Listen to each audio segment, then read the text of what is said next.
the alcohol, la la la la la la. Just line 'em up and we will drink them all, la la la la la la. Well, my mother always said, if you want to drink all day, you best start in the morning, son, 'cause that's the Irish way.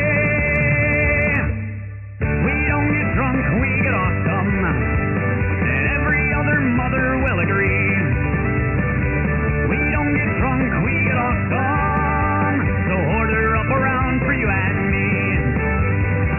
We don't get drunk, we get awesome, and every mother must agree.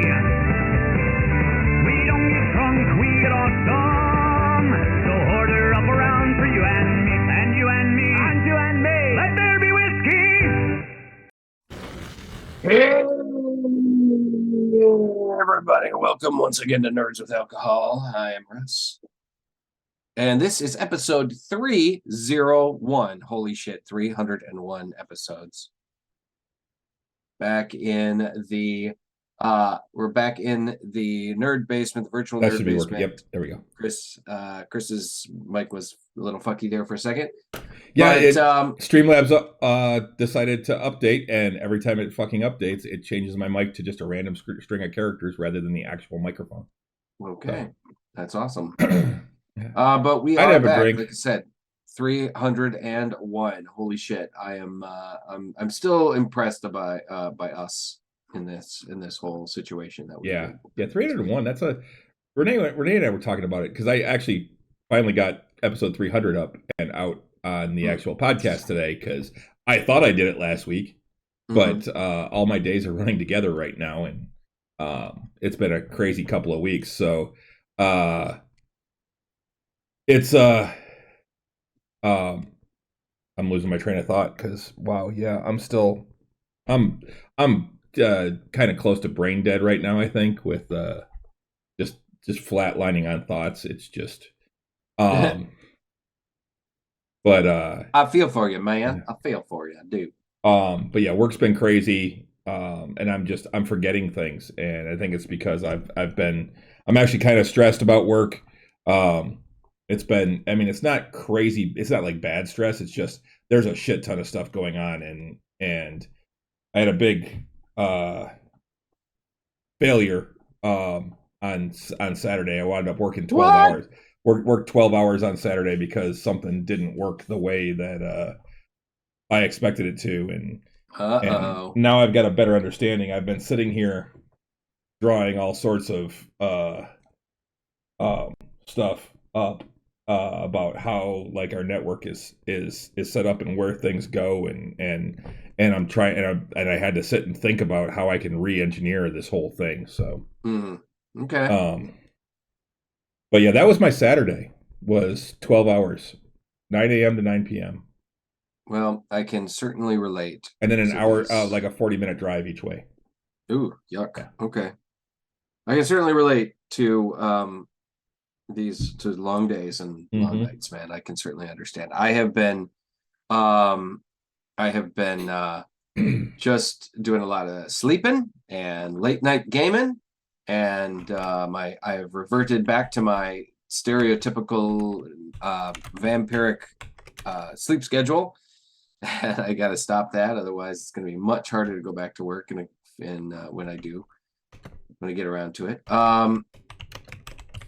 But it has been kind of nice not being at work. So well, that being said, how was your week? Kind of like I said, busy. I worked every single day since not 2 days ago, but the previous Sunday. I've worked at least a little bit. Wasn't much on Sunday, but I did have to do some troubleshooting and stuff. So. Okay. But yeah, so really, that's really all it's been. It's been that. I did curl, I did play cornhole and all that. And we had our show last week, our 300th episode. Yep. Which was cool. And then we did Tavern Talk last night, which was actually a really good show. That was a lot of fun. We definitely strayed away from gaming a few times, but you know that's how we do. That's how we do on these shows here on the Nerds with Alcohol. Oh, and network. And today I finally started printing again. So Oh yeah. I fired up my resin printer. I'm printing. I printed Octavian and a little dwarf figure that I got for free from Loot. Both of those came out fantastic. Cool. There was one little issue with Octavian, so I'm reprinting him just to see if I can fix that issue with the support. Now it's the SLR file you need, right? When I finally STL FTL STL STL yeah, Sam STL Tango Lima. Lucifer. Yeah, Lucifer. Okay. Yeah. Not sure if that's it. But, okay, I'll get on that. I just been dragging my feet about it. There's just something about sometimes about buying. I know I'm being kind of an old man about it, but it's at times like buying online. Sometimes I just get a little twitchy about it, you know. Oh. But yeah, with that, so I'm printing Eucharia and Octavian now, and then I'm also printing a troll just because I wanted to print one. Because why not? Well, I don't have a troll fig. I don't necessarily need one, but I don't have one, so I'm like, well, it's always nice to have it. Plus, there's a specific color paint that I have that I haven't really gotten a chance to try yet, and the troll would be the perfect one to paint that color to test it. So I figure I'll print him out, and then I'm printing a bard and a vampire. It's basically just a mix of different figs to kind of fill my build plate. So, alrighty. Lumpy troll green. No, it's actually Nurgle green. Nurgle. That's an actual color. Nurgle green. Yeah, I know. That's. I like the fact that you can't. This is hard. I like the fact that hey CD. I like the fact that like I remember back in the day buying acrylic when I did some miniature painting back when I was like in, I don't know, fucking late high school, early college years. That yeah, if you bought colors directly from like what was it? Citadel. Citadel. Yeah, they were named. Mm-hmm. Those kind of color. Is that still the case? They're named like, you know. Yeah, it's a little Citadel paint pot. Yeah. Okay. They're like Nurgle green and blue dragon blue and shit like that. They don't normally not that one, but like they'll have they do have other names for like the blues and stuff because they're for regiments. For your because the Citadel stuff is actually for the Games Workshop games. Okay. So they're for Warhammer and Warhammer 40K. So right. Okay. And that's the whole thing. Nurgle is the god of decay. So he's got his green is kind of like a yellowish, sickly green. Oh, okay. And I think that'd be great for a troll. But before I start painting my Nurgle army that color, I want to see what it looks like on something else. Well, of course. Why not? Yep. So it's good. It's a good idea to test colors out anyways ahead of time on something like that. So, how about you? How was your week? Well, dude, like I said, it's my first full week off after the holiday and everything. So, I just fucking slept and relaxed, and I promised I wasn't going to do anything of value or note. That's always a good thing to do when you're that first week off. It was just I worked so hard. I was like, you know what? I said to Stella, I go, Stella, don't look to me to do anything.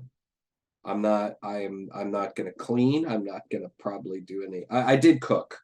I said I'm not going to do any kind of straightening up. I still did shit. I mean, it's not like I was a slug all week, but I still did dishes and shit like that. But yeah, I got a lot of things that need to be done around this house, but I'm going to do it next week. I'm going to start doing it next week. So we have a small whiteboard in the living room there, and so I started putting things on there that I need to do. Like we need to clean out the front closet, and I need to clear out the do some rearranging down in the basement and the storage room downstairs, and just a bunch of different things that I need to do. I'm going to start doing it this week. I actually started yesterday. Today's Tuesday, right? Yes, yesterday. Because that's the other thing. The days are running together, and I'm like, what day is it?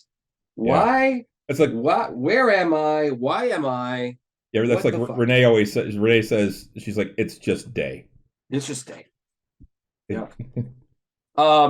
But yeah, like yesterday, I went to the store to take the bottles back, and I don't think I've taken them back in at least 6 months, and I am certainly not going to do that again. I don't always take bottles back to the store, but when I do, I look like a raging alcoholic. No, because most of them are pop. I look like a diabetic. Yeah. Most of them are pop, and my housemates. Yeah, I was talking like more for when for you, yeah, for sure. There really wasn't that much in the way of booze, but there's a lot of pop cans and bottles and LaCroix, lots of LaCroix because my house drinks a lot of it. Also, I don't always put out my recycling, but when I do, I look like a raging alcoholic. Right. Yeah. So it was funny. So yeah, $65 in returns, roughly. Wow, that doesn't suck. That was ridiculous, dude. It was, so when I do bottle return, I try to just kind of get like mostly stuff for the house. Like, how many times did the machine fill up and you had to wait for them to come?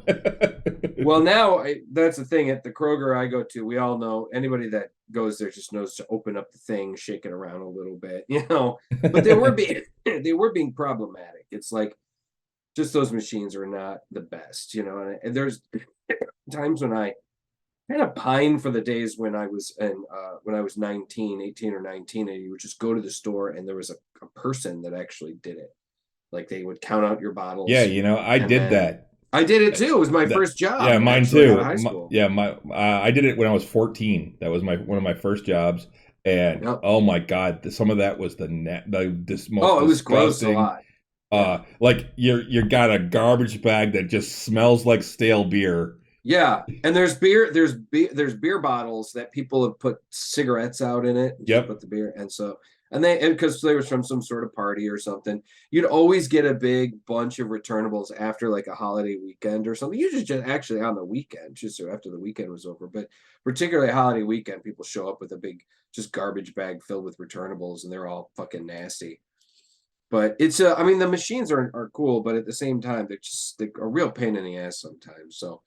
But like I said, I did get through $65. I went and bought groceries, and when I got to the register, the girl's ringing me up, and she's taking all my slips, and she's like, "Yeah, no big deal." And the woman bagging the groceries happened to be somebody a little more higher up, knew or like had been there longer, and she was like, it's a $25 limit normally. And the girl just looked at me and looked at her, and she goes, "Yeah, I've already rung them through." And she's like, "Well, next time." And I'm just like, the cashier just looked at me. She goes, "I am so sorry for that embarrassment." I'm like, I'm sorry. Fine. I'd be like, "I'm sorry. They're bottles. They have you sell them. You have to take them back." Well, they do, but apparently they said they do a limit of $25 at a time, so you can return as much as you want, but they'll only redeem like $25 at a time. No, fuck them. Yeah. You'll take all of my goddamn bottles. Yeah. So, but she did. Fuck it. And then the girl was also like, "Yeah, but he's getting groceries. He's just like, I'm just putting the money back into the store. It's not like I was, they're handing me a bunch of cash." Right, and that's the thing. And I know that's what they're trying to do. Is they're trying to stop people from coming in and just cashing out and going home. But you know what? That's their business. They can do that. Exactly. Fuck you. Mm-hmm. So, that kind of shit pisses me off. Yeah. So anyway, $65 later, though, it was just 2.5 hours, something like that. It's between doing the grocery or doing the bottles and then doing some shopping. And, and like I said, I tried just when I return bottles, since a lot of them are not necessarily things that I bought. The other things from the house, I buy paper towel and toilet paper and light bulbs and just things for the house, And but that was yesterday. I'm just like chilling, dude. And then, I'm starting to get back into kind of doing shit around here a little bit more. I got to clean up this room that I've been putting off for a long time. You can't really see it, but there's shit all over the floor. I just got a lot of chores, and I'm gonna get to and stuff. So, an 8 Mile. So we got what's Bob talking I about? saying he was that person that had to Oh, return, that got the returns, and he yeah. was on 8 Mile, so he We got got the the National National Guardsmen coming in from the Sure. grayling weekends. That'll do it. My one of my buddies at work, because we tend to put all the returnables in one container, and he volunteers to take them and take all the returnables and take them back, and he just keeps the money. And it's probably it's a good size, like oversized bag that he takes in every like 2 weeks or so. And I mean, this time of year it's not going to be a big deal, but when we're everybody's sucking down, pops and everything else, it can be quite a bit. So what are you drinking this night, man? Found bullets and more. Oh wow, bullets. Okay. What are you drinking tonight, man? I am I'm actually drinking a cider tonight. I wanted something a little different. So I am drinking Angry Orchard's Hardcore, which I know you did the regular Hardcore before, Yeah. I think. This one is the Dark Cherry Apple.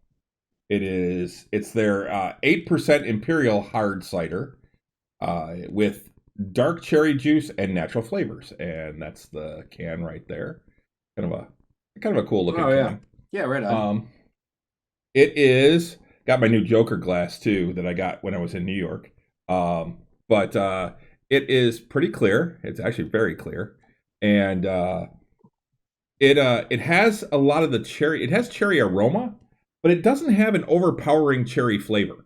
It's actually it's definitely got a stronger flavor from the the amount of alcohol that's in it, but it's I actually really like this. It's a good blend, I think, of apple and cherry. Okay. And it is pretty damn delicious, Bob. It's I would give this I'll probably give this like 4 bottle caps. I mean, this is really good. Wow. And it's definitely something that's full marks for you, man. Yeah, I mean, this is something I can sit and drink without it being. It's not cloyingly sweet. It's a little bit tart. It's honestly it's pretty close to what I find to be my favorite ciders in that flavor profile of just not too sweet, but not too dry, and a little bit of tartness to them. Well, already. So yeah, the dark cherry apple. If you like cherry, if you want a cherry bomb, this isn't it. But if you want something that has decent cherry flavor with still having some apple flavor mixed in, it's really good. It's not going to be like Zombie Killer, where it's like cherry pie. This doesn't taste like that. This actually this has a lot more apple flavor. Okay. What about you? Yeah, I feel like a Zombie Killer kind of overpowers you with cherry sometimes. Tonight I'm drinking another Blake's. I love the Zombie Killer cherry though. Sure. I like it. It's okay. It's just not my favorite meat of theirs. I've often said, Black Fang is mine. American Apple from Blake's Ciders, their new one of their newest. It's their Imperial Apple. Yeah, it is. So we're both doing Imperial apples tonight. 8% ABV. It's nice. This is really nice. It's a sweetness to it. When you crack the can, it's like you're instantly hit with a scent of apple. It's nice. It says, beginning with a unique blend of apple varietals, American Apple was crafted to represent our farming heritage. This Imperial hard cider offers balanced sweetness and contains no artificial flavors, colors, or sweeteners. The result of using real fruit is a pure, uncompromised taste and one that pays homage to our roots. For over 75 years, Blake Farms has taken pride in being true stewards of cider, offering an adventurous exploration of fruit and fermentation. We strive to enhance the American craft experience. So, I would say, this is fucking lovely, honestly. It's got a bit of a bite at the beginning, and then evens out to a nice apple finish. It's a little sweet on the back notes. I'd say it's a little on the sweeter side. than dry, but it's not in an overly cloying way. Hmm. I'll have to try it again. I have some of that in the fridge. I've only had one. And I didn't think it was all that great. I thought it was okay, but it's okay. Well, it's not blowing my fucking socks off. well, I but mean, like I thought it was a little. I didn't see it as being all that sweet. It had like a weird like aftertaste to it, but maybe it was just the one I had, or my taste buds were off that day. Maybe, I don't know. I don't think it's a weird aftertaste. It's just an aftertaste. Maybe I like it. Not bad, guys. I'd definitely order it if I saw it. Somebody had it at a bar or something like that. But yeah, I'll have one of those. It's nice. It's good. American Apple from Blake's Hard Cider. Definitely another one of their winners. Definitely. Winner, chicken dinner. Absolutely. So we are. It's for me. It's American Apple from Blake's Hard Cider, and you have the Angry Orchard Hardcore Dark Cherry Apple. Very good. Absolutely excellent. So there are a couple celebrity deaths in the last week. Last night, we talked about it briefly on the show. It was announced yesterday that a well-known movie star and television actress, Kirstie Alley, passed away. Emmy award-winning actress. Emmy award-winning, absolutely. She was known for, of course, Cheers was probably what she was most known for, but particularly after Cheers. But I think before Cheers ended too, she was she got into doing movies. She did the Look Who's Talking films with John Travolta. I didn't realize quite how old she was until later on too. Like she was actually like right around my mother's age. And I didn't really realize it. She died at the age of 71 or 72. 71. I think it was 71. So yeah, she's a year older than my mom, which also kind of blows my mind a little bit. Oh, Renee said it was colon cancer. I didn't realize that. I knew it was cancer. Yeah, she had a short but a brief but hard battle with cancer, apparently.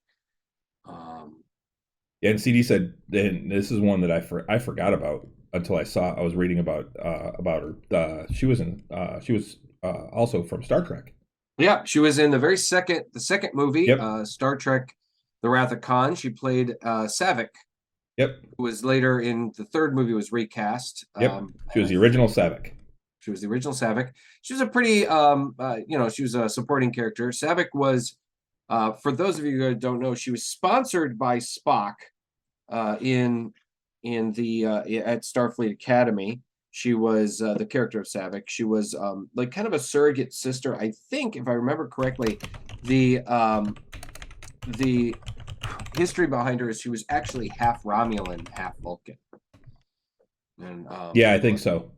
So it was just some of the background stuff that you learn. Oh, she was like an adopted sister, kind of like what they made Michael into. Yes, exactly. He's got sisters all over the place that he does. You don't even know about. He's got what is it? Hoes in different area codes. That's terrible. Wow. Yeah. I just feel bad that I made that joke right now. That was really terrible. But anyway, Kirstie Alley, her career kind of stumbled later on. Look Who's Talking. Yeah, she was in the Look Who's Talking movie. She was in which actually I think you mentioned. I missed. Yes, I just did. I spaced out there for a second. She was also in Summer School, kind of a classic with was she? Yeah, she was the romantic lead in Summer School, or the later one.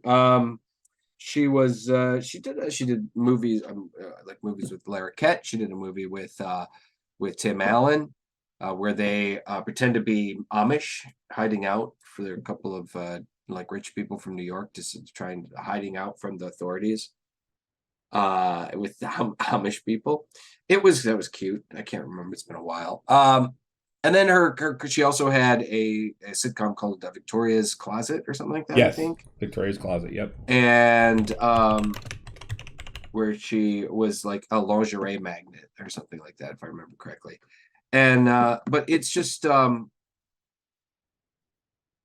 career kind of stumbled later in life when she gained a lot of weight and then she had a reality show called Fat Actress, where she kind of detailed her life and her kind of trying to her struggles with weight and things like that as she got a little bit older. I always liked Kirstie Alley. I was, I thought she was really great. Yeah, I did not remember her from summer school though. Mm-hmm. Yeah, she's the teacher in the room next door. Okay. To Freddie Shoup's class. I saw Summer School so many fucking times when I was a kid. It was one of those movies that was. I actually really enjoyed that movie. Yeah, it was great. It was fun. It was one of those movies that was on. It's one of those movies actually I've been planning on adding to my DVD collection because it just resonates so much with me. But it was one of those movies that was on HBO in perpetuity. Like they ran it like every other day. It was on and twice on Saturday, and you could catch it. It's just kind of like watching Bill Cosby himself and the movie version of A Chorus Line. It was just on so fucking much, and yeah, it was cute. And we even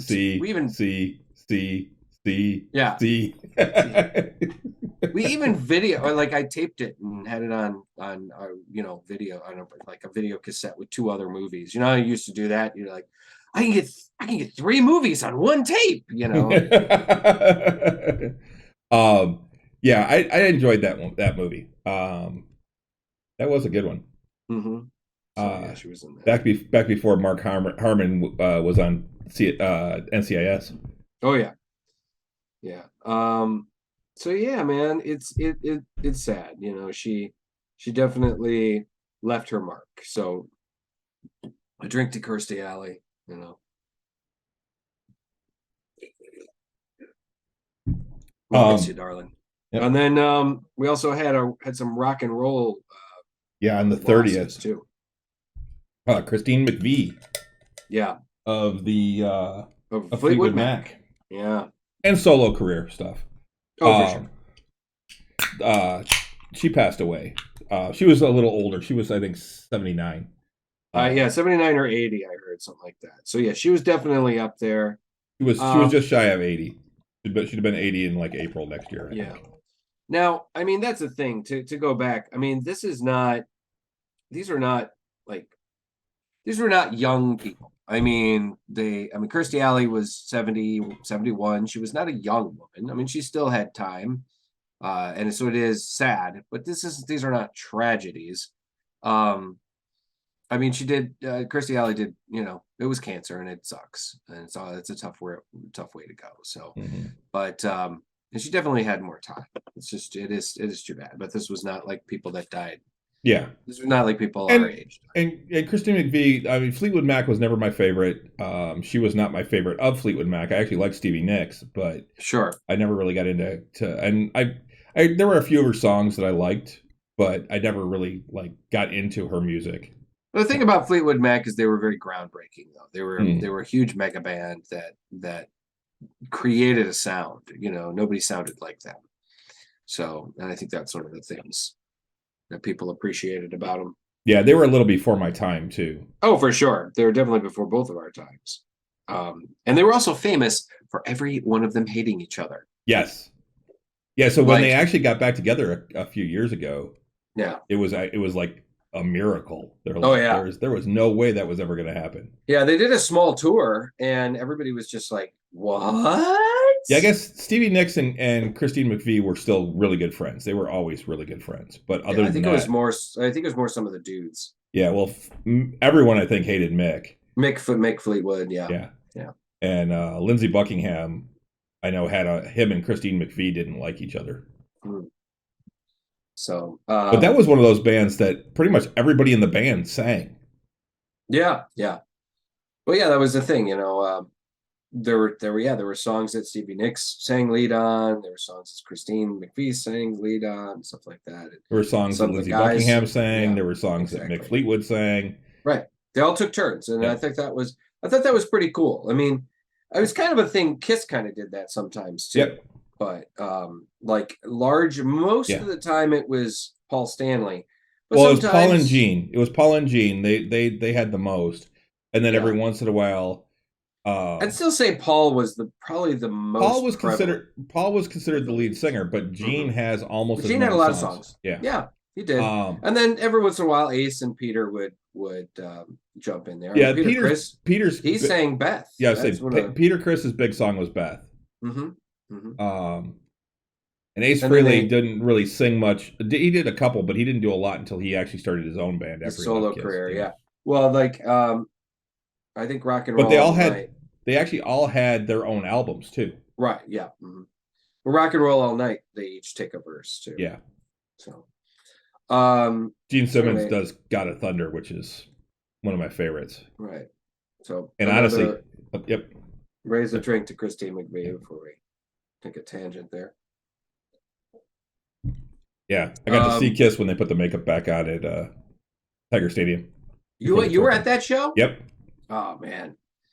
Yeah, and I remember Alice in Chains opened up, and the Tiger Stadium sucks for sound. Well, sucks for sound. I mean, any outdoor arena that's not built for music, like an amphitheater, is going to suck. But we were off to one side, and it wasn't bad. They weren't bad seats, but the sound wasn't great. Kiss sounded pretty good, but I remember when they were out doing the songs. They were doing a bunch of songs, and at the end of one, the spotlights all went on to Gene, and he spread his arms out so that his bat wings came out. Of course. And next thing you know, he just went shoot and shot straight up in the air. Oh yeah. And then the next thing you know, they start playing, and they're playing you hear the beginnings of God of Thunder, and Gene is standing on top of the light rack. Yeah. With I remember you telling me about this. Yeah, with like lights coming up from below and like smoke all around him. And he sang God of Thunder from up there. I'm like, that is badass. He doesn't do that anymore. From what I understand, he's like, yeah, I'm too old for that shit now. So, but you know, I've seen Kiss a couple of times, and they definitely put on a hell of a show. That's one thing you could always count on them for. You know, I was like, I didn't go to that show, but I got to meet Gene Simmons at a strip bar the day after it. It's one of those, that was one of those stories I always like to tell. It's the first time I ever met a celebrity, like a major celebrity. And it was in the strip bar on Michigan Avenue. Yes, it was. Of course, it was. You know, CD. Did he? This is actually before I worked in the bars. It was did he volunteer to show you his panty collection?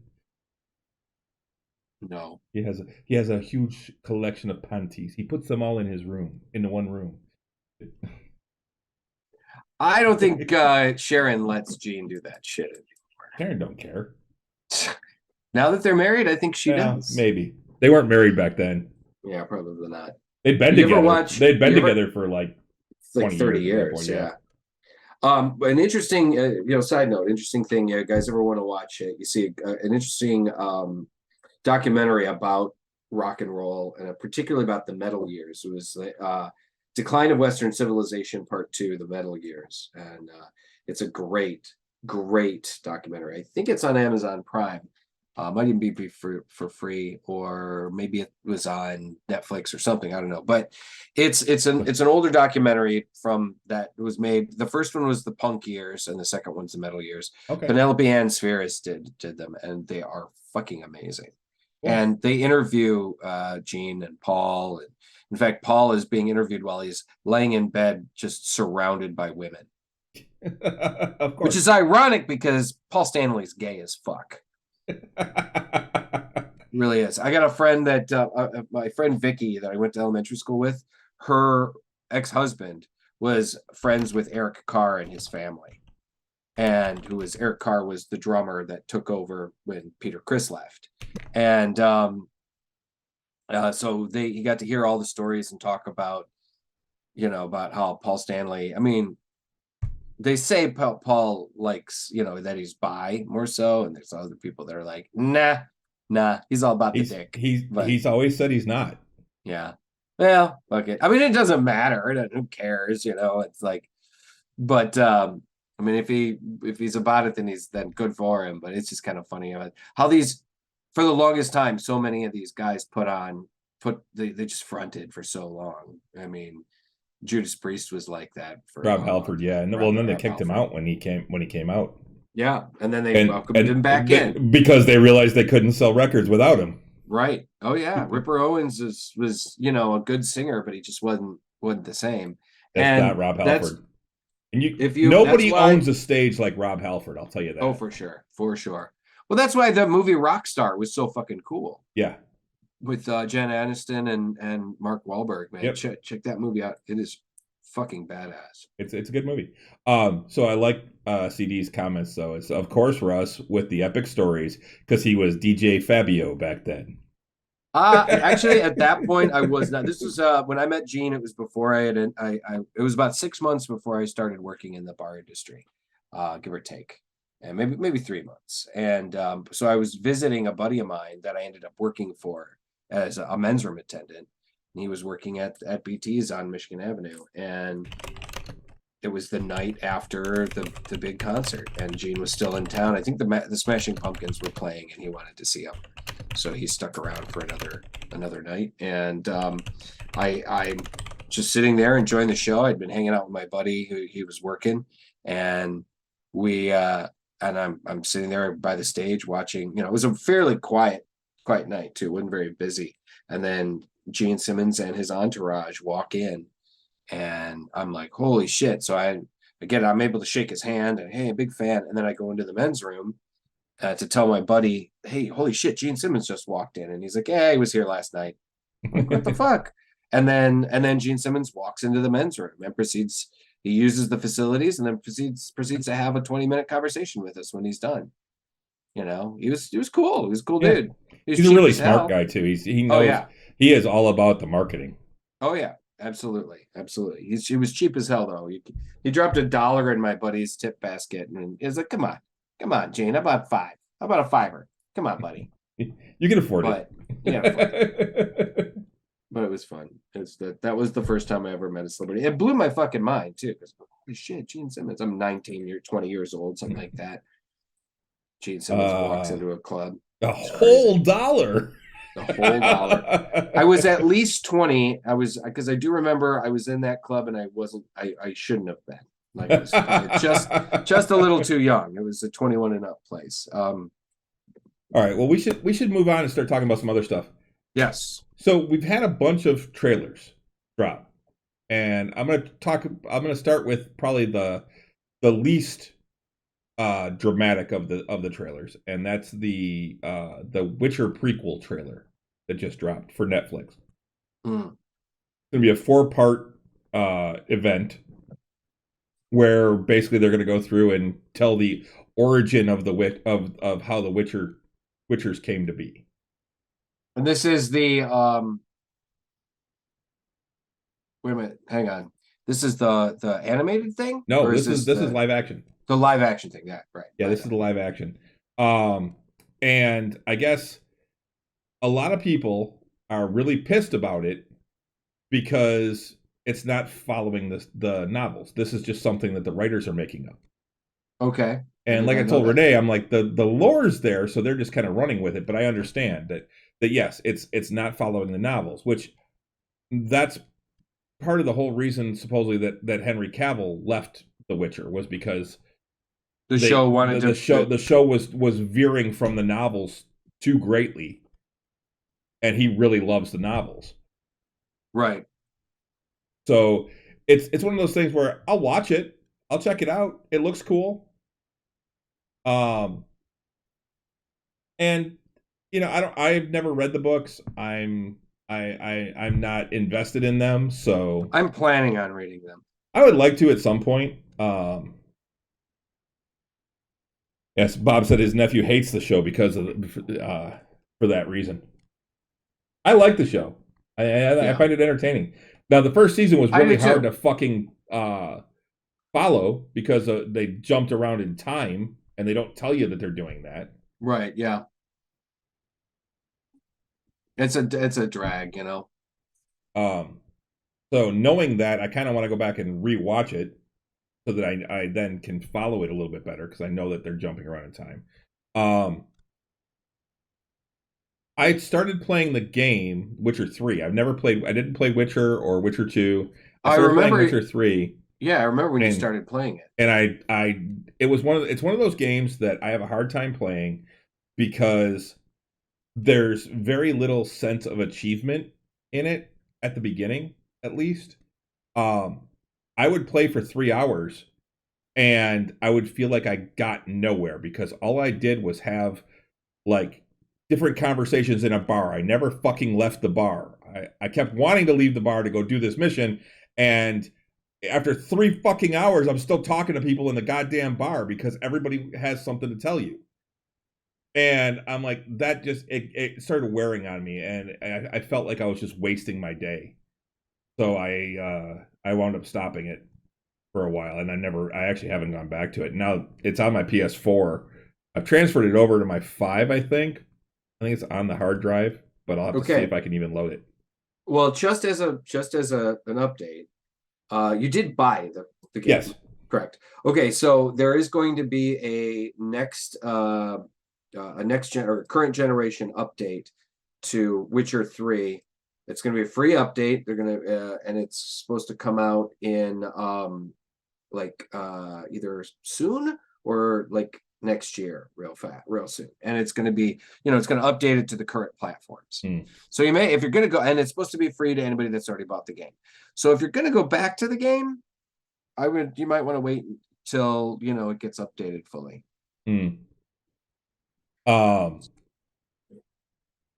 Okay, I just found The Decline of Western Civilization Part 2, The Metal Years on Amazon Prime. You can watch it for free, included with Freevee. It's you'd have to watch ads though. So Oh yeah, I'm not watching anything on Freevee with ads. No.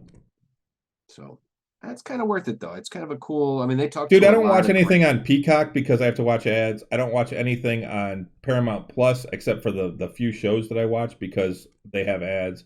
I watch specific shows on there, but I won't go back and watch. Like, I won't watch The Office now because it's on Peacock, and I'm not going to sit through fucking ads. I think the Peacock does have an ad-free version. They do, but I'm not paying $10 a month for it either. Right. The problem I have with those ads too is it's the same fucking ads every goddamn time. Yeah. If I see one more fucking Home Depot commercial, I'm gonna lose my goddamn mind. With the same fucking sound, like little jingle. It's a and I can't do it, but every time I hear it, because it's on Spotify too, and we'd hear it at work because they'd have the Spotify. And finally, Ross was like, "Fuck this! I'm just gonna pay for the adless." Version. It's like I can't handle this anymore. I do watch sports, CD, but a lot of times I tune out the commercials in sports because that's when I go grab another beer or go use the bathroom or go grab a snack. Yeah, and neither was a cable. Neither was. Yeah, I have Hulu. I have Hulu Live, but I don't watch a lot of sports other than like the Lions games. Yeah. So anyway, you were talking about to go back to Witcher. So it's one of the problems that I have, that a lot of people again also had with Game of Thrones. The last 2 seasons, they'd gone beyond what he had already written. So the last 3 seasons were beyond what he wrote, but they really seem to go way out in the left field with the last 2 seasons. Yeah, he's even said, George R.R. Martin has already said, he goes, I'm not ending the books the same way as the show ended. So, and they have he's said never going to fucking end those books. He's never going to fucking put another one of those out. No, he is. He's working on it, but he has said that this next book is going to be working on it. Well, yeah, but the next book that he's saying is going to be probably well over 1,000 pages. It's going to be massive. So it's been 15 years since the last one came out. Oh, I don't think it's been quite that long, but it has been quite a while. It's been. I mean, we're not talking, Robert Jordan here. It's been a long time. Well, Robert Jordan didn't wait that long between books. He just had a lot of them. Right. So yeah. So anyway, hey man, I'll check if it's a prequel book and it, So it's been 11 years since the last one came out. Okay. If it's a prequel series and they want to put their own little spin on it, I'm all right with that. Give it a shot.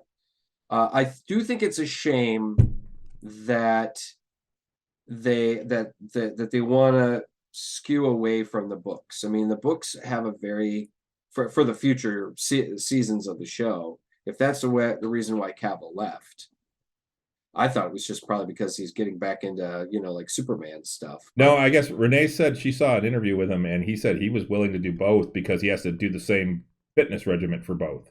Sure. But no, he walked away from Witcher because he was unhappy with the direction that the show was going. Wow, that's too bad.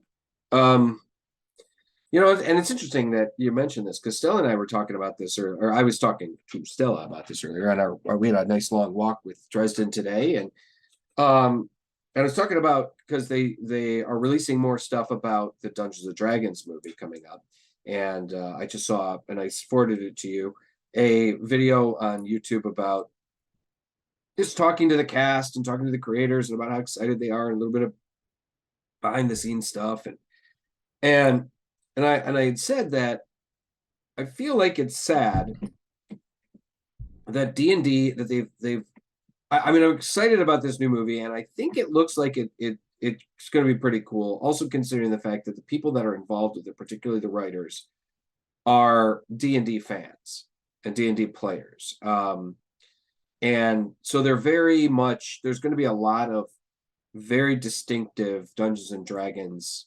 stuff in this movie. Apparently it takes place in the Forgotten Realms. There's going to be very distinctive characters, distinctive creatures, like a mimic and a displacer beast and a black dragon, a gelatinous cube, things like that, and an owl bear. Now they're tweaking things for the movie, which is understandable. That kind of thing happens. They're gonna make some tweaks and stuff. But it is also an entirely new story. And I was telling Stella, there's so many great stories and great books that have already been written that are owned by Wizards of the Coast, that are Dungeons and Dragons stories, unless there's some sort of ownership issue that they could use. They could make a Dragonlance movie. They could make but they don't want to pay the royalties to. They may own the rights to be able to make that, but they're still going to have to pay the authors. Sure, but I mean, if the movie's going to make $200 million, even if it takes $100 million to make it, and it makes $200 million at the box office, I think it'd be worth it to pay the authors a couple mil, just to make that Dude, movie. you got to remember, this is America, man. We're all about the greed here. True. Corporate greed is king. That's the thing, though. I mean, I don't know, man. It also depends on what the licensing agreements were with Weiss and Hickman. I know that there was a bit of a dispute with this new book because there was they teased the new Dragonlance books written by Weiss and Hickman, and then there was a problem with the contract or something, and there was talk of them not doing it, but then they were able to settle the contract and they were able to do it. And I'm like, okay, cool, great. I bought the book. I haven't read it yet, but I bought it. I don't know. I just feel like the TSR left behind a plethora of stories that would make amazing films. Well, even or stuff, TV series, even the stuff that they've written for Forgotten Realms.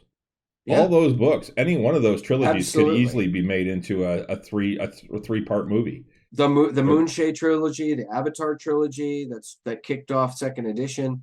I mean, all of those things. Yeah, the Avatar trilogy could be fucking badass. Absolutely. And honestly, that was the first one. That was the first Forgotten Realms series I read. I recently hunted them down. I own them. Yeah. Well, I found one at a used bookstore. And I'm like, I gotta find the rest of these. I mean, and if they really want to make the money, then start making Dres Duerden movies. Yeah, for real, man. Ow. Yes, exactly. Sorry, I just banged my knee. Why they're not making Dres Duerden movies, I have no fucking idea. I mean, are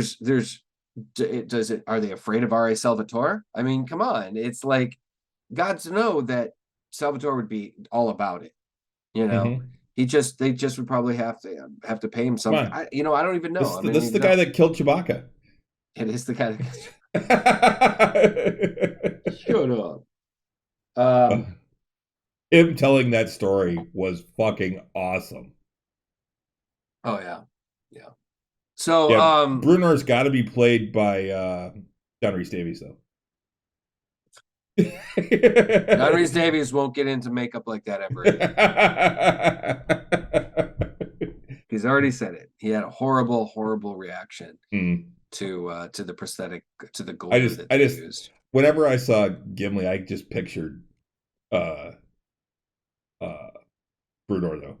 Like, well, speaking of John Rhys Davies, that's a nice, a good segue. They did release the new trailer for the Indiana Jones film. Yes, and he is in that trailer. It looks like he's lost a lot of weight too. He has actually lost substantial amounts of weight.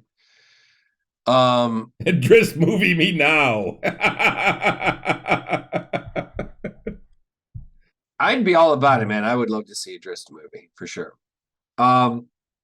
But yeah, come on, he's full of angst and all that. The teenagers will love it. Oh, for sure. But anyway, yeah, we Indiana Jones 5 is the trailer dropped for it. And it looks fantastic. It honestly looks fantastic. But well, they're using some de-aging technology for certain flashbacks, apparently. Yeah. And that's made some people a little nervous that they're going to overuse that technology. One of the things that I'm seeing with it is, one, it looks like they're bringing back the Nazis. Yeah. And it's honestly, the way that it looks, it's looking like it's right up there with like Highlander 2. It's the or never happened. We're just not going to talk about that movie. Okay. We're just going to continue on and pretend that one didn't happen. Well, if they do, great. I mean, it does take place. It does seem to be like, Indy's in his twilight years. Mm-hmm. He's at the end of his life and his career and whatever else. And he's, at least in part, he's looking back on some of his adventures. And I think so there are flashbacks and there are different things that we're going to see him remembered. And I think that could be kind of cool. It could be cool, like seeing Indy remember like some of the adventures that he had that we didn't know about, things that he experienced that weren't in the various movies that we saw. So that could be kind of cool. Mm-hmm. There does look to be some pretty awesome moments though, where like let's there was the one. The U.S. government has a whole wing now that's just the Indy wing, where they put all the relics that they can't have out in public. All the shit that he's found over the years. That's all cursed or has ultra power, and we've got to keep this out of the public's hands. We've got to protect the world from it, that kind of thing. I'm jazzed. I've always loved Indiana Jones. I've always loved the Indiana Jones films. Any of the Indiana Jones stuff, like the TV show they had, Young Indiana Jones, that they had for a season, and I give me more Indy, because Bethesda is also making an Indiana Jones video game too, and that's supposed to come out sometime next year, I believe. I don't know exactly when that's coming out, but they're talking about it being amazing as well. I just want to see it. I'm even down for, as much as I love Harrison Ford in that role, I think Indiana Jones is like, he could be like 007, like James Bond. He could be recast. It would be hard, but I think he could be recast, and they could, and we could continue on with indie movies. I think there are some actors that could do it. Mm-hmm. For me, this movie, as long as there are no swinging through the trees like fucking Tarzan. You don't want him break-eating through the trees this time? No. As a that wasn't even him that did it. That was Shia LaBeouf. Talking with the fucking monkeys. That's right. I forgot about that. And no Jeep to Jeep combat with fully automatic guns 3 feet apart and nobody gets hit. Oh, and no nuclear blast that you hide in a refrigerator and you're fine. Okay, yes. Now, fridging, the whole fridging thing, or the fridge thing, that was one of the most ridiculous parts of that Ooh, movie. hi, shark. Yeah, that he survived a nuclear explosion by hiding in a refrigerator. Now, granted, those refrigerators back then in the day, they were pretty heavy and they were pretty well shielded, and they had a lot of metal in them and lead and whatever else. But um, I don't know if they had lead, but they definitely had a lot of metal and they were very heavy. But still, that would have cooked him like a fucking microwave. I mean, there's just no fucking way. Yeah. So, um, but at the same time, the indie movies, you're supposed to suspend your disbelief. I mean, Dude, I can go he so far. That one took it beyond. right, and that was the complaint that a lot of people had. It was like they took your suspension of belief and just they pushed it to the breaking point. Um, it says I got a little article here. It says Indiana Jones 5 director James Mangold has shut down a major fan theory about the fate of the movie's hero. Harrison Ford is returning to play Indy one last time in the film, which is officially titled Indiana Jones and the Dial of Destiny. One more time, no one is taking over or replacing Indy or donning his hat, nor is he being erased, quote unquote, through some contrivance. And he never was, nor in any cut or script. But trolls will troll, and that's how they get their clicks, the director wrote on Twitter. Dial of Destiny introduces Phoebe Waller-Bridge as Indy's goddaughter, which has led to some to think that she's primed to take over the iconic hat and bullwhip when Indy's finished with them, but that clearly isn't the case. Other popular fan theory is that the movie will feature time travel thanks to some CGI de-aging, which has the internet stunned. And the title of the movie itself, could the dial be used to turn back time? We'll just have to wait and see for now. The plot details are still shrouded in secrecy, but the first trailer released at the Brazil Comic-Con, which is so weird to release a trailer at Brazil Comic-Con. Yeah. Teases an action-packed final adventure for Ford's archaeologist along with Waller-Bridge, Mads Mikkelsen, John Rhys-Davies, Antonio Banderas, Toby Jones, and Shawnette Renee Wilson join the franchise in the fivequel. Mangold takes over from Steven Spielberg as director, but Spielberg is on board as a producer. Yep. Arrives June 30th of this upcoming year, 23. I'll go see it. I'm a sucker for it. I mean, as disappointed as I was in the last one, I will still go see it. I mean, come on, I went and saw The Rise of Skywalker even after The Last Jedi. So absolutely. I'm a sucker for indie, man. I absolutely love Indiana Jones. I gotta go back. I've got all the movies, the first 3 plus the coaster. And you always make that joke. Because they put one in there. And I need to pull it out and watch it. I've actually never watched the Blu-rays that I have. Yeah, me neither. I think I have the Blu-rays. Set. I won't buy the Star Wars Blu-rays until they put out the originals. You're such a grandpa sometimes. Dude, they ruined those movies with some of the stuff that they did in them. I don't know about ruin them, man. I mean, they just added a few little scenes and a few like extra critters. No.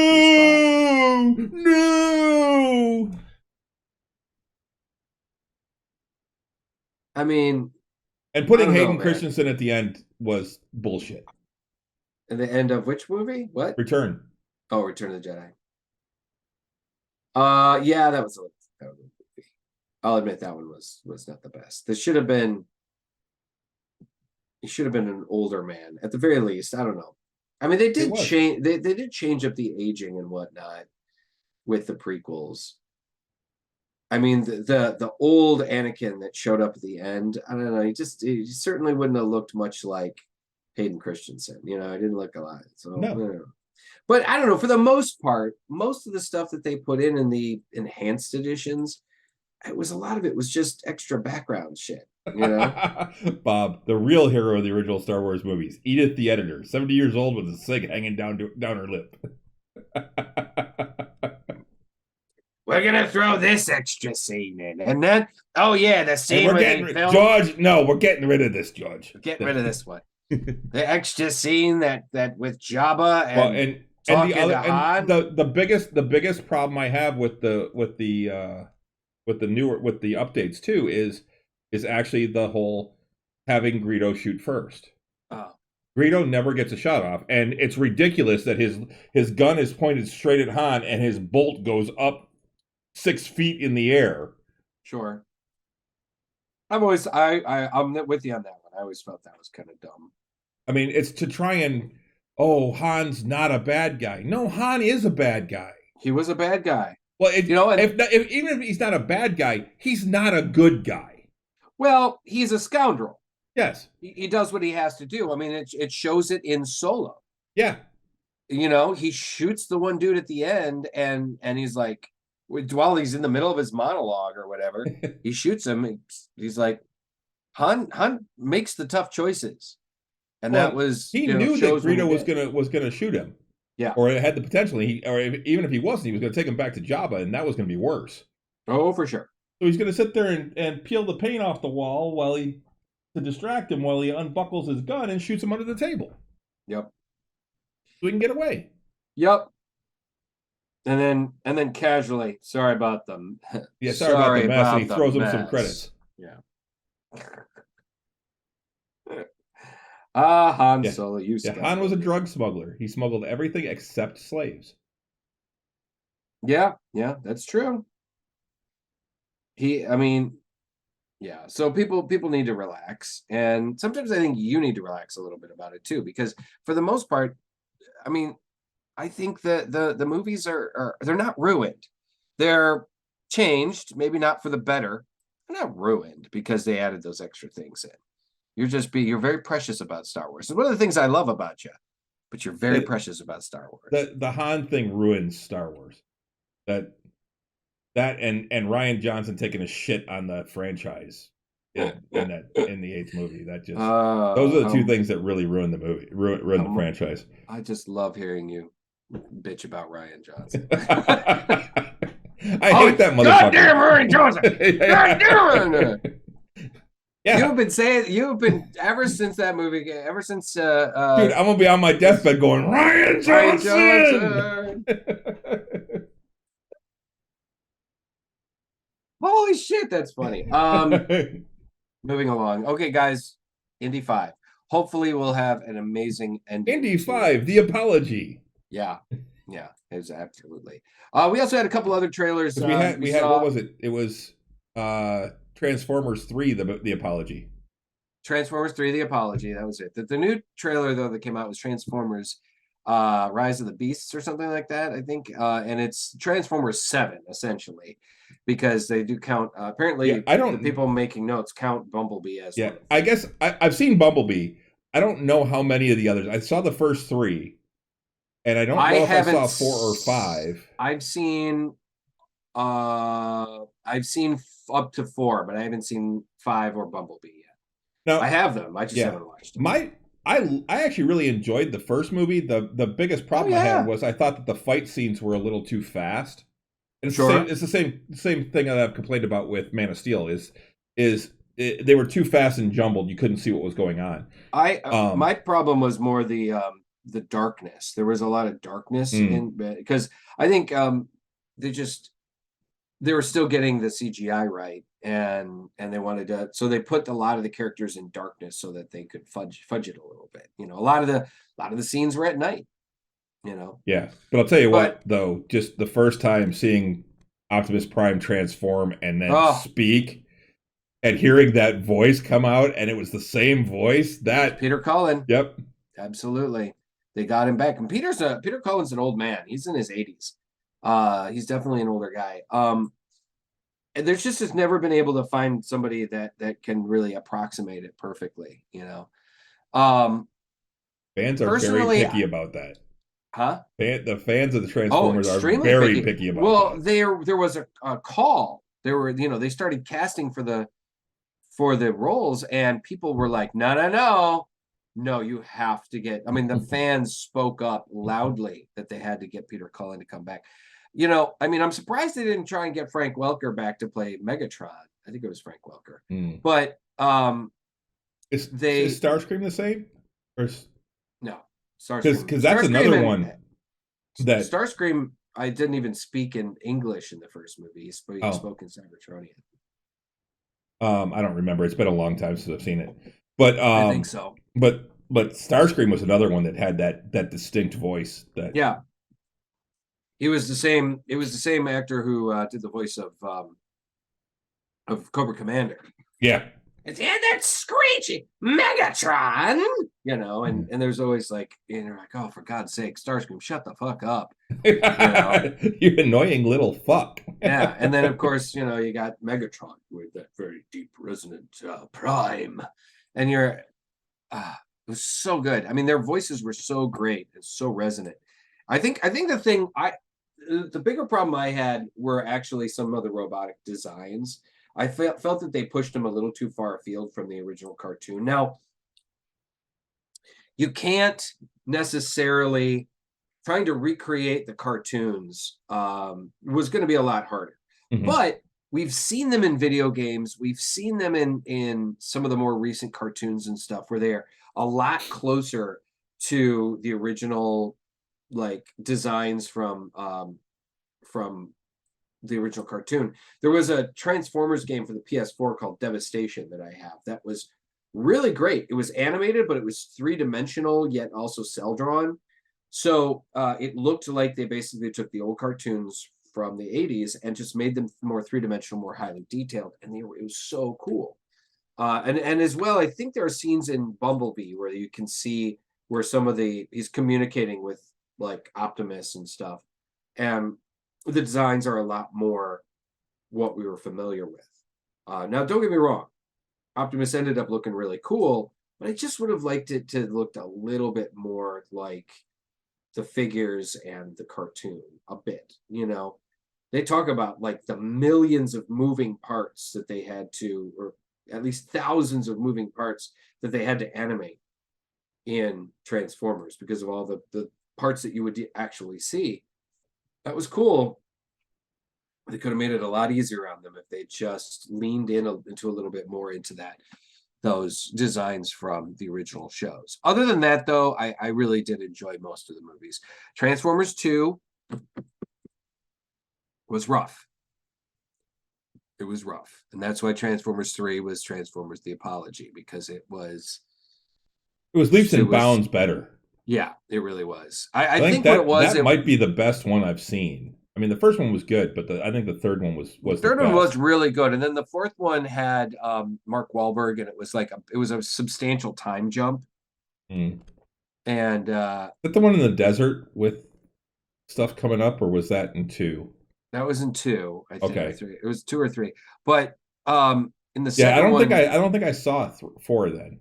Okay, in the second one, Mark Wahlberg stumbles across a truck, an old truck that's like covered, and he goes, I think this is a Transformer, and it was like basically a depowered Optimus.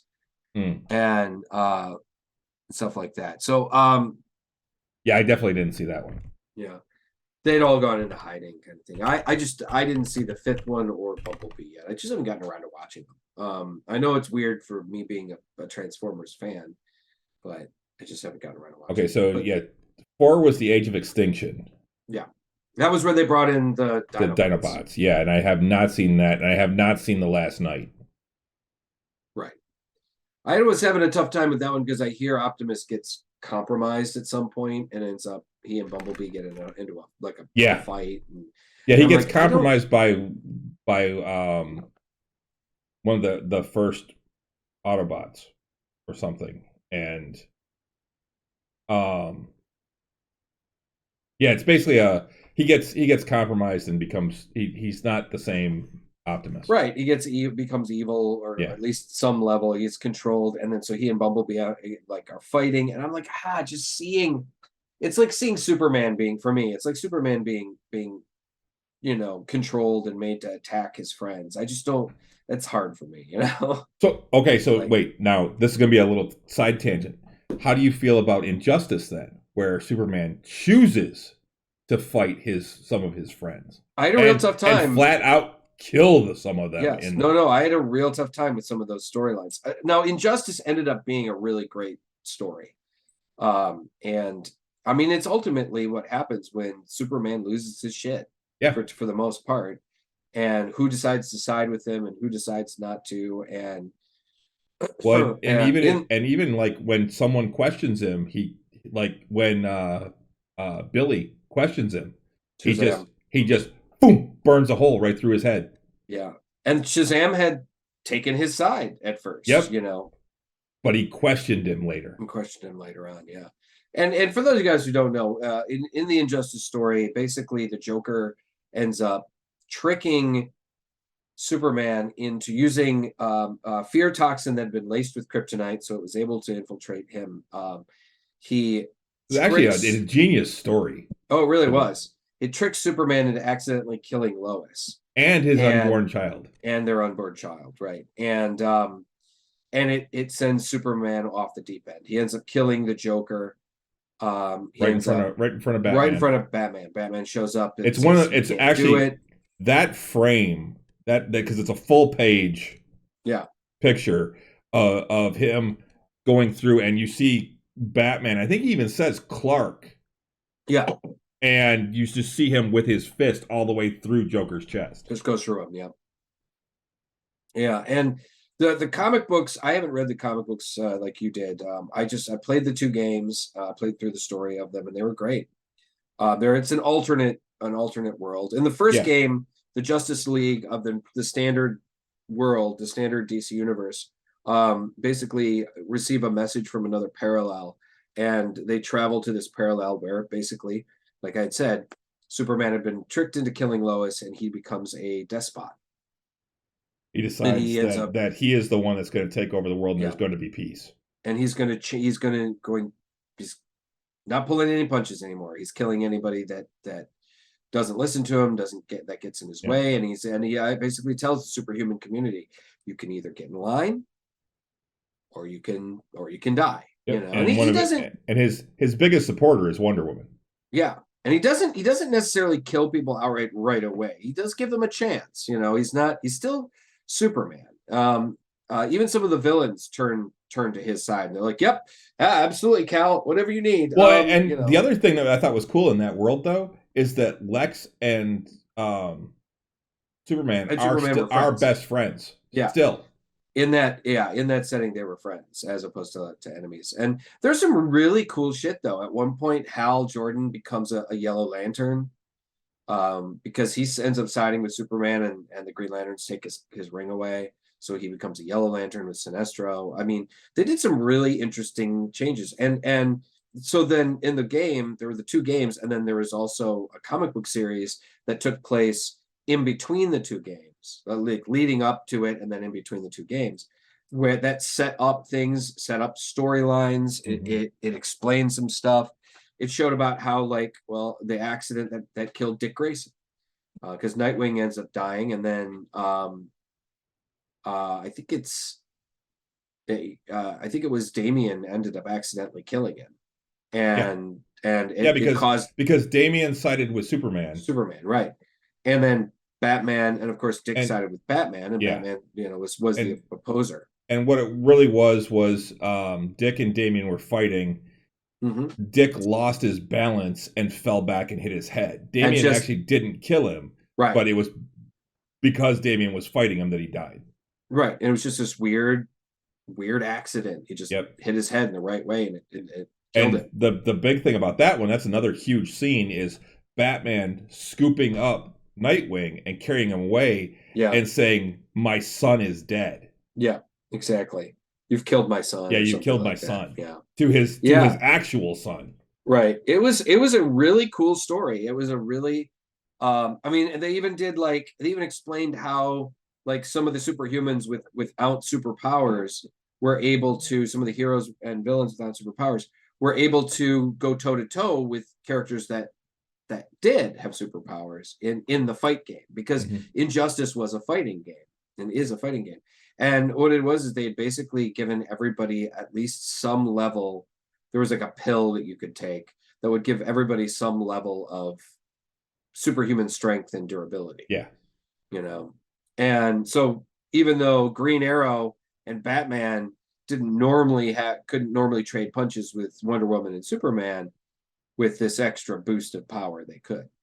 So it was like highly recommend playing the game for those few gamers out there, man. It's a fighting game that has a great story along with it, and that's what kept me playing it. That's my problem with a lot of the fighting games. They're fun to play when you have friends over and you're just sitting around, BS and drinking and having a good time. I agree. But to play them, they're boring a lot of times. Yeah, I agree. But this one, I was hooked. I would sit there and play until my thumbs hurt.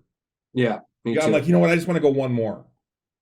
And then the second game was cool too, in that they added some other things, like some more multiversal things, and you could keep playing, and you could get armor pieces and stuff that would enhance your fighting abilities and shit. And it was a pretty cool sequel.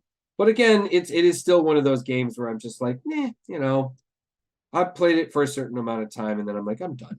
Yeah, and that's the thing. I never actually finished the first Injustice. As much as I loved it, I never finished it, partially because I started getting sore thumbs. I started getting gamer thumb, and I never went back to it. And I bought Injustice 2, but I wanted to finish Injustice before I started Injustice 2. So I've actually never played Injustice 2. You've never played the games, but you read the shit out of the comics. Yep. I love the comics. Right. The comics were great. They were great. I did read some of them. I just didn't read I love that storyline. I thought it was really cool, and that's why I read the comics. As soon as I heard there were comics coming out, I'm like, oh yeah, gimme. Well, the other cool thing about it too is they were some of the early comics to be released exclusively on digital first. Yeah. Mm-hmm. So anyway, we did a big tangent here, but but that's fine. That's part of what this show is supposed to be about. Right, we're all about nerdy conversation. So yeah, I am probably gonna get to watching this new one coming up soon. And Beast Wars was one of those. The Beast Wars Transformers was after my time. At that point, I was I wasn't watching the Transformers cartoon anymore. It was early CGI too, so your early computer animation, and I just that early stuff I wasn't a big fan of. It was just, it looked a little too computery, and so I didn't boycott it. I just didn't really pay a super amount of attention to it. But yeah, this one is supposed to bring in the Transformers that all look like animals, and they've done some beautiful designs. It's some really cool stuff. Bob said, Transformers: Rise of the Fear of the Furries. Yeah, probably a bit, but anyway, I'm still down. I mean, I'm interested.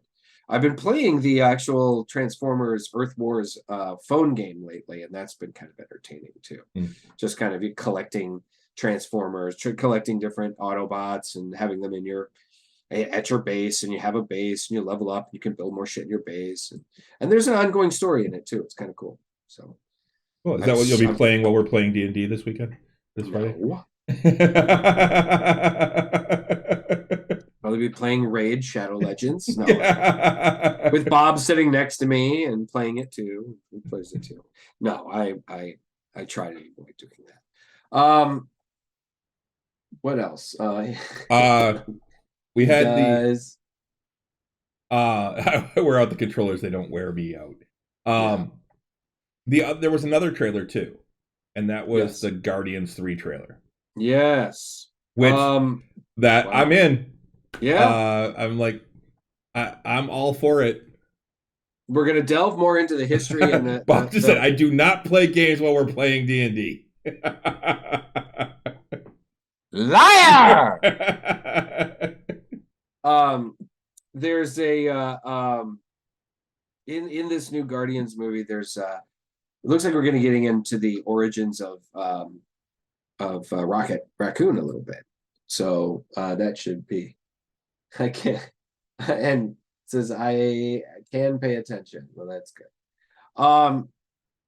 So yeah, we're gonna be getting into the origins of Rocket. He's so cute when he's a little baby Rocket. Of course he is.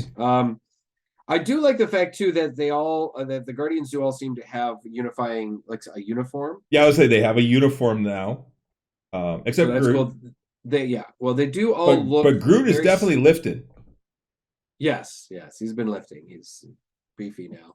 But they do they look a lot more like they did in the comics for a while. With the unifying, like I said, the unifying uniform, kind of the jacket.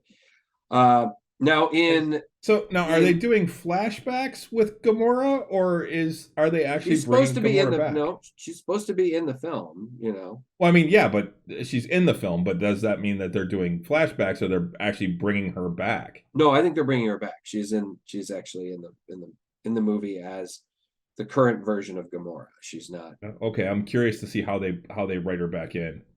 Well, yeah. I mean, she traveled through time. That's how they did that, you know. And she came through with Thanos when he traveled into the future. So she is past version. It's definitely a bit of a time travel like headache. Wibbly wobbly, timey wimey, but because right. she has to be from an alternate universe then. Yeah, an alternate timeline. Yes.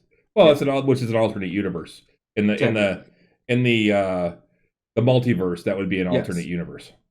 In the Marvel multiverse, yes, absolutely. So there's we're gonna see that. And I liked how the Christmas special, which is in continuity, talked about things like how they bought Nowhere. Yeah. And they bought Nowhere from the Collector and were basically managing it and bringing it back up to, you know, like they're rebuilding it because apparently, you know, Thanos had beat the shit out of it. And I was like, okay, yeah, that's correct. You know, when Thanos claimed the Infinity Stone from the Collector, he wrecked the joint, you know. So the fact that they were making it a viable mining colony again, I was like, yeah, fucking hey, that's cool. And James Gunn has also already said, he's like, yeah, they may be superheroes, but they're also mercs. Yeah. You know, and they go out there and they make money. They make money doing shit. Again, they're able to make money. They're not bad guys, but they're not good guys. They're scoundrels. Yeah. A little bit of column A, a little bit of column B. So yeah, I'm really all about it. I think these next couple Marvel movies are really gonna fucking kill it because we've had Wakanda Forever was chef's kiss perfect. I mean, it was really, I still need fantastic. To see that. You really do. Go and see it in the theater, man. See it before it leaves because it's well worth it. I had thought about seeing it on Saturday, and then I got stuck at work. I'm like, yeah, I should be out of work by 1 o'clock or so. Maybe I'd go see it in the afternoon, and no, that didn't work. It's well worth it. So, Wakanda Forever was really great. We had the holiday special, which was a lot of fun. Now, CD, I'm going to say there is a little bit of mush in it, but it's not super mushy. It's fun. The song at the beginning, I'm like, look, it's a holiday special. There's a musical number. There has to be, because it was very much like it reminded me of that they really did seem to base it on the Star Wars holiday special. A little bit. To an extent. It had a musical number, it had animated sequences. Yeah. And it had real life action. It was rotoscoped too. Yes. Like rotoscoped animation sequences, you know? So, I mean, I honestly, I thought it was fantastic, and I thought it was actually a pretty good, and I don't know if that's what they were going for, but to me, it really did look like an homage to the Star Wars holiday special. I think they were. I think they were paying a little bit of tribute to the silliness of what a holiday special is. But that song was fucking amazing. Oh, yeah, it really was funny. And then the one that Bacon does at the end, too, was really pretty good, too. Because a lot of people don't realize that Kevin Bacon he has a band. He and his brothers have a band. It was a lot. You can't outrun me, Bacon. So somebody go get Kevin Bacon and to Nebula's on it. You know? Alive. But then we've got coming up. We got Ant-Man and Quantumania. Ant-Man and Wasp Quantumania, which looks amazing. Also looks amazing. And then we've got Rocket. We've got Guardians of the Galaxy. And then right after that, I think, is the Marvels. And a lot of people, even though people didn't necessarily, there are a lot of people that didn't care for Captain Marvel. It still made over $1 billion worldwide. Captain Marvel was a successful film. And personally, I liked it. I thought it was fine. Not my I favorite Marvel movie, but it I was all I, right. I didn't care for Captain Marvel a whole lot. There were some things I didn't like. I hated the whole Fury losing his eye thing. Um, but overall, it wasn't a horrible movie, but it definitely was it's way down on my list of Marvel movies. And yet, like I said, still very successful. It's a Um, Marvel movie, man. At that point, Marvel couldn't fail. at that point, yes. We're getting So away from that now, but sure. They've made a few movies now that definitely underperformed. Love and Thunder is an excellent example of that. So we're lined up for some pretty seriously good Marvel movies coming down the pipe, and I'm pretty excited about it. I can't remember. I'm looking to see. Yeah, so Wakanda Forever, then the holiday special. Uh oh, Craven the Hunter. Yeah, They're saying that's gonna be in the and by Sony because he falls right, but under it's the January 13th of 23. Ant-Man and Wasp is the next one in the Wait, did you say January 13th? January 13th, 2023 for Oh, Craven. all right. Ant-Man and Wasp Quantumania is February 17th. Guardians of the Galaxy 3 is May 5th. Mhm. Spider-Man Across the Spider-Verse is June 2nd. And then the Marvels is July 28th. So yeah, Right. so those are the next three. Yep. So looking good. Oh, hey, didn't realize it, but the new just as a side, I was looking up on Amazon here when Black Adam comes to Blu-ray. Black Adam comes to Blu-ray in early January, so we got a watch ways from that. But it is available to be streamed. Now, as I enjoyed Black Adam, it definitely took a big back seat to Wakanda Forever because Wakanda Forever came out like 3 weeks after Black Adam premiered, and kind of went, ended Black Adam's success at the theater. But also still a decent film, a decent superhero movie, fun, not as good as like, some of like the Iron Man or Captain America movies and stuff, but still a lot of fun. But also I'm looking at it here, and Dragonlance Shadow of the Dragon Queen, the new Dragonlance hardcover adventure book, just finally dropped. Yeah, I have not ordered that one yet because it's just a module. Right. I'm like, well, I'm if it's a campaign setting, I'll buy it.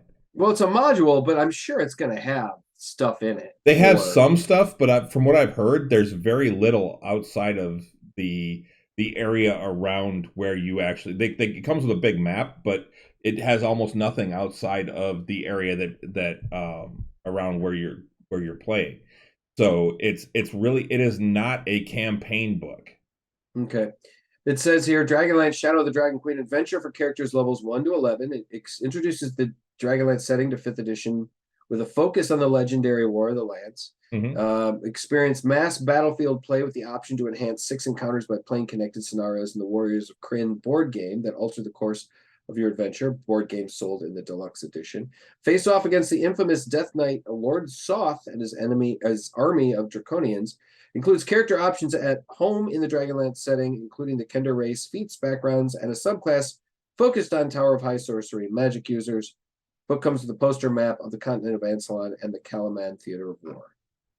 So yes, it is not the setting book.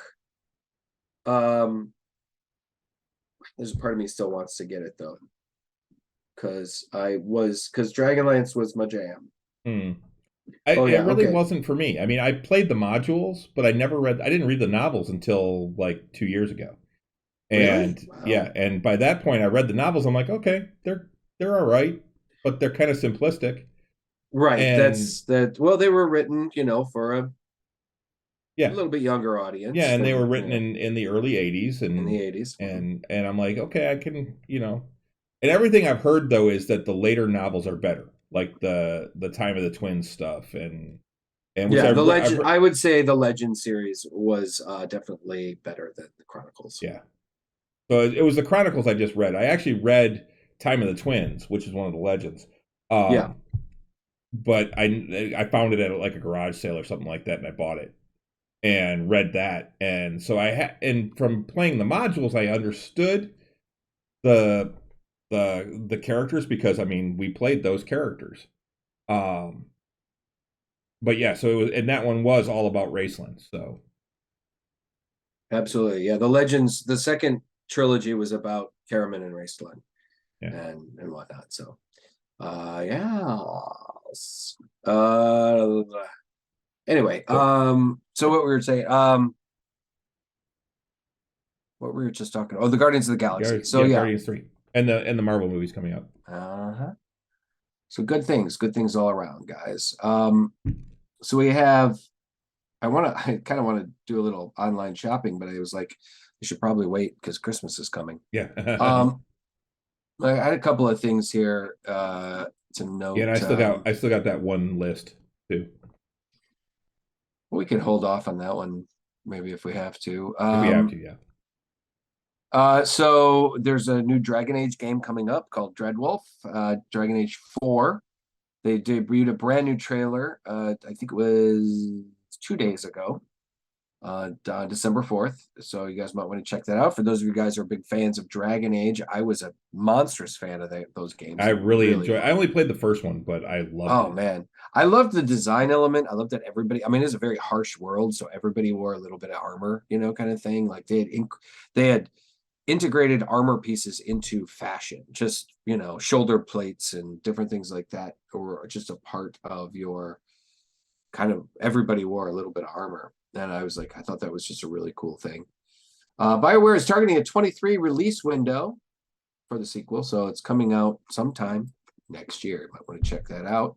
They're saying the Last of Us TV show, which the HBO show, which is coming out, going to be premiering in January, mid-January, the 16th of January. 15th on HBO. They're saying that, watching this show will enhance your playing of the game. I've been playing the new version of Last of Us Part 1. I'm curious if it's going to become like the new Walking Dead. Well, considering the fact that The Walking Dead just ended, yep, and apparently people have a Jones for zombie type gaming and apocalyptic zombie type TV shows and gaming, that it could potentially be so. I like the fact that they aren't, that they're not technically zombies. They are infected humans that have been effectively killed by a mold, a fungus, strain of mold, a fungus, and there's actually a fungus that does that to ants. Yeah, it's based on that particular strain of fungus. Yep, they make zombie ants. It's funny because the zombie movie my friend John and I made back in 2008, we based the concept of our zombies on mold as well, on fungus, and then 4 or 5 years later, this game comes out. So I don't think they stole our thing, but it was just, I think it was one of those like, oh, ironic. Let's see. It's a nope. Nah. Star Wars Jedi Survivor. Yes. We have a new Star Wars game coming out. The release date has seemingly been spoiled ahead of an expected reveal. There's a rumored March 23 release date, more likely than ever, thanks to a newly minted, hastily pulled Steam page update. Yeah, it's the sequel to Fallen Order. Yes, we're talking March 16th, they're saying, and it is, yes, the sequel to Fallen Order. I have not played Fallen Order. I actually got it as a free game through Amazon, Amazon Prime, and so it's sitting on my computer here. I haven't played it yet. I had it for my PlayStation 4, and I tried playing it over and over and over, and I gave up. It's one of those games that does something that I actually really hate in games, and that's that you go through and you die here, and you have to go back 15 minutes, right, to the last save point, and start over again and do everything over again. And then you get past that point that kept killing you, only to wind up doing something later that gets you killed, and you have to go back and do all that again, and now you're starting to fail there again. It became too frustrating, and I actually gave up on it. As much as I loved the game, I thought they looked fantastic. I was really into the story. I hate games that do that. Let me pick up 30 seconds before, just right before that battle, and let me keep doing that over and over, or before that thing that killed me. Don't make me go back 15 minutes, because I will stop playing your game and I will stop buying your games. For real. Absolutely. It's one of the nice things about about Last of Us. It doesn't send you all the way back, like pretty far. I mean, it depends on how far back, but if you die, it's not too terrible. I mean, like, I haven't been like, oh god damn it, I didn't save. It's more like, oh, okay, well, I gotta play another. It sent me 5 minutes back. Yeah, I stopped playing Last of Us not because of that, but because there was one spot I just couldn't fucking get past. No, I remember. It was probably the one battle was like in like a basement or something, or like, it's all dark, and it's all dark and smoky, and no, I remember that. I almost made it past it at one point. I'm like, I think I'm almost out. Boom, I'm dead. Yep. Yeah, that was the only time in the game that I lowered the difficulty back to, like, because normally I play on normal middle range. Yeah.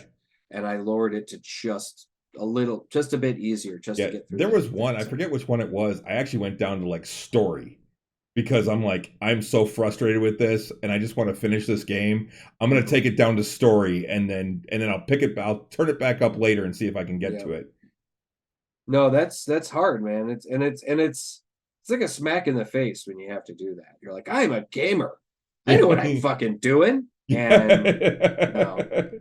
no, apparently I don't know what I'm doing. I'm more of a button masher. Now I got good at like the Arkham style with the reaction and stuff like that. I got really good with being able to react to things. But I like the Arkham style of combat. But yeah, for sure.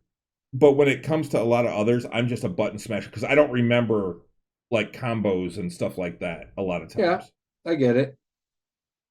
Like, this one punches, this one jumps, this one dodges, this one blocks. I can remember that, but it's not like block, punch, kick. You get this super combo thing. Oh, for sure. That's one of the things that I always got frustrated with fighting games. Is you got to know the combinations and stuff, and I could never remember them and you had to get them perfect too, like especially when you were still just using a D-pad, and you had to go like back around to front and then hit B or something like that to get like a special thing.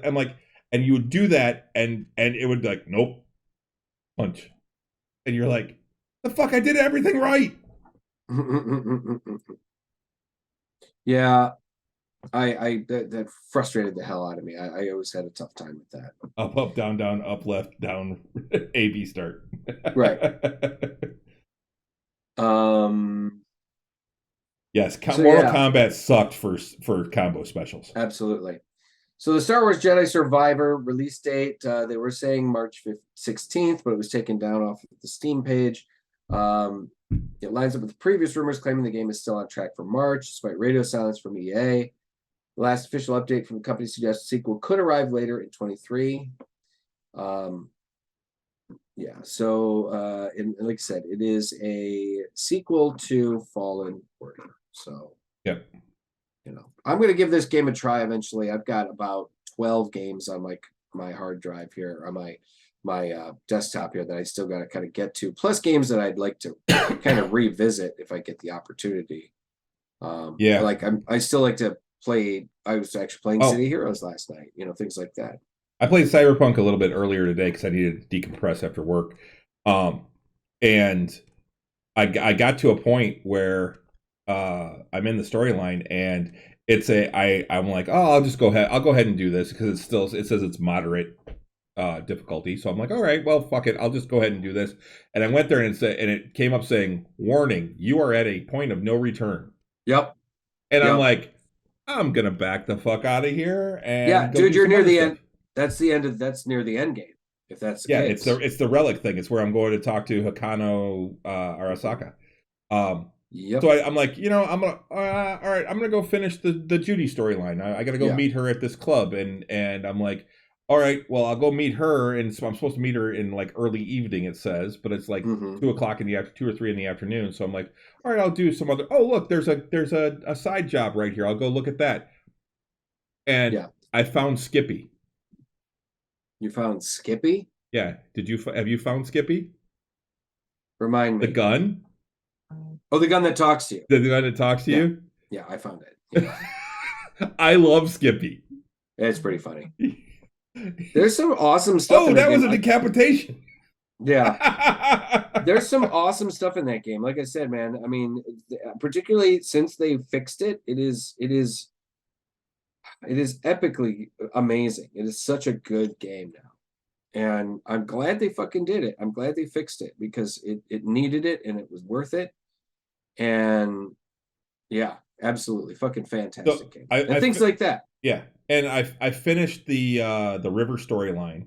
Oh, cool. Okay. The River Ward storyline. That was actually really touching. Yes, quite. Going and having food with him and his family and stuff, and playing with the kids, and I did not romance River. But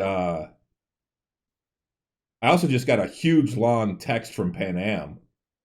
Yeah. About asking about Jackie. Ugh. There's some stuff in that game that just really, really tugs on your heartstrings. And I think that's one of the best parts about it. It's such good writing. Yeah. Well, and I'm riding on Scorpion's motorcycle when she texts me. Mm-hmm. And I'm like, and she's asking about Jackie, and I'm doing the whole text back and back thing. So I'm basically paused on the motorcycle. Mm-hmm. About to side swipe into a fucking wall because as soon as she texted, I went to hit the brakes and skidded out to stop, and then I hit the button to read the text, and I'm paused, and I'm like, I'm gonna hit that fucking wall. But yeah, and she brings up that Scorpion was basically like that with her, the same friendship type thing. Yeah. But yeah, it's a cool game, man. I actually really do like the storyline in the game and a lot of the stories that are going on. So right now I'm just going through, and I just finished up all the gigs with oh fuck, what's her name? The chick with the patch. I don't remember. She's in Watson. She's the like the first one that you start getting gigs from. And I'm totally blanking on her name now. Anyway, it's been well over a year since I. But she's got like 23 gigs, and I just finished all of those. So I finished out Watson with gigs. I think there's still a couple of side quests in there, and I've still got a whole ton of the police stuff because I haven't done any of that really. But yeah, good stuff. But yeah, Skippy, the smart gun, asking you if you're, what type of person you are. Are you a animal loving pacifist, or a stone cold killer? Yeah. And Stone Cold Killer is I will only do headshots. So yeah, I just target a guy, I see him go red, and I start shooting, and it's just every bullet goes to his head, goes to their head. It's some funny shit. I didn't play with that gun all that much because I think at the time I was using a lot of rifles. But I'm a handgun guy. Yeah, I do really like the handguns. So there's a lot of like just style with the handguns. So anyways. Dude, I walk around and headshot people all the time with handguns and just I sneak in. I do a lot of I've got like a cool of 14 and a reflex of 20.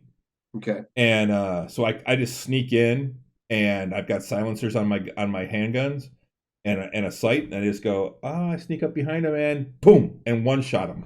And done. Yep. Yeah. If it's more than one shot, I'm like, oh shit. Yep. I mean, it's funny, like anybody hearing these conversations without the context, they do what now? It's such a great, it is really such a great game though. It really is. So highly recommend it, ladies and gentlemen. If you get the opportunity, go out there, play this damn game. It is incredibly good. Yep. Chris, we should probably wrap things up. Yeah. Almost 10. This best TV shows of 2022. We'll have to wait probably for 2 weeks because next week we're on Monday. Right. And we have a special guest. Correct. We're going to be talking to one of the Quentin, guys. Quentin from Elderwood Academy. Mm-hmm. They are a gaming, but not supply, but gaming accessory company. Accessory company. Yeah, Cool. I guess that'd be what it is. Yeah, they do like player journals and dungeon master screens and things like that. They're kind of a cross between Wormwood and, from the way I look at them, is they're like a cross between Wormwood and Rook and Raven. So they've got like a combo of those two different things. I did sponsor their last Kickstarter, and when I saw that they were local here in Michigan, I actually reached out to them and said, "Hey, I'd love to talk with you about nerd shit and your stuff." And we worked it out. And unfortunately, it's after their Kickstarter ended. It ended last week. But yeah, he was all for it. He said, unfortunately, he's not the funny one. His partner, who is a physician, and a part-time evening physician in San Francisco, I think he said. Okay. Which sounds weird, but he said he's actually the funny one. He's more the math guy, but he'd be happy to come on and talk nerdy shit with us. He's a big time board game fan, I guess. Okay. So Okay. we may talk some old board games, old and new. Cool. Very cool. I'm interested. I've always said that we need to have a lot more fucking guests on our show. So this would be really cool. All right. Well, guys, unless there's anything else that you want to talk about, guys, thanks for joining us tonight on our 301st episode. I really appreciate everybody sticking around, everybody kind of being a part of it with us. This has been a journey, and it's been a good one. So we're still journeying. So stick with us if you can. Guys, you can download us and stream us at all the places you can find quality podcasting. I'm not going to go through them anymore because we're 300 episodes in. And but you can find them in all those great places. Check out Spotify. That's probably one of the easiest places. And Chris, we're here every Tuesday night at 8:00. We do we stream our D&D game every other Friday, which we'll be gaming this Friday night, and every opposite Monday for Tavern Talk. Be sure to swing in when you can. If you can, tell all your friends about us. We could really use the support. Yeah, so we will not be back next Tuesday. No. We will be dark on Tuesday because we will be on Monday. So join us Monday night at 8 p.m. Right here on Twitch to talk with Quentin from Elderwood Academy. Go out, check their website out if you want to. Ask him questions. I'm going to be asking him a bunch of questions about like their Dungeon Master screen and stuff like that, and a lot of their process. And I also want to ask them about what it was, how much it helped them or didn't help them, or what they saw as far as a result of sponsoring Critical Role. I'm curious about that as well. I want to know, because critters support the shit that Critical Role puts up there a lot of times. So absolutely, I'm wondering how good of a, I don't need numbers, but I just want to know if it really did help them. So you can follow us on most of our social medias. We are on Facebook, Nerds with Alcohol Show. We are on Instagram, Drinking Nerds. We're on the cesspool dumpster fire that is Twitter now, Drinking Nerds. And we're on YouTube, Drinking Nerds. I am working hard to get things up on YouTube. I know I've fallen way behind, and I'm trying to get all that set up. I've got a couple of episodes ready to go up, but I still have a lot to go. I've got like 3 more episodes I still have to even edit, and then I've got the last Tavern Nights to still edit. So you're fucking busy. Yeah, I've been busy. So I'm trying to get them up as quick as I can, so people can check them out. But yeah, so keep an eye out on YouTube for those. Hopefully I won't forget to put this one up like I forgot to put episode 300 up last week. That finally went out today, but I'm hoping to get this out this week. But yes, This Friday, 7:30 p.m., we will be back here for Tavern Nights, which is the highlight of my week. This is our last one for the year. So Yes. So come on out, hang out with us, have a drink, make fun of what happens. This one Usually some silly shit. Yeah, this or some touching shit depending on what's going on. This one we're going to be heading. You guys are going to be continuing your journey towards the Dwarven Citadel that Grimbolt is from. So yeah, I think that's gonna about do it. That should do it. Thanks, CD. Yeah, it's always fun when you stop in. We man. Unlike this, we don't really interact as much with chat. Once in a while, we will say something, but we can't really interact with chat because we don't have a chat moderator. So Nope. it's way more. Yeah, going home, Bob. We don't have a chat moderator because it's hard to find somebody that wants to just hang out and not play D&D, right? And sit and watch chat and watch us play. So maybe someday. Yeah. Who knows? Yeah. Tell your friends, tell your family. Get your family get your friends and family subscriptions to the Drinking Nerds channel here on Twitch. Wouldn't that be a great Christmas gift? A great Christmas gift. Excellent. There we go. I just thought of that. You did. I was here for it. Yeah. So, all right. I think that's gonna about do it. That should do it. I think until next time. Until next time. Slancha. All right, that wasn't bad. All right. Have a good week, everybody. Good night.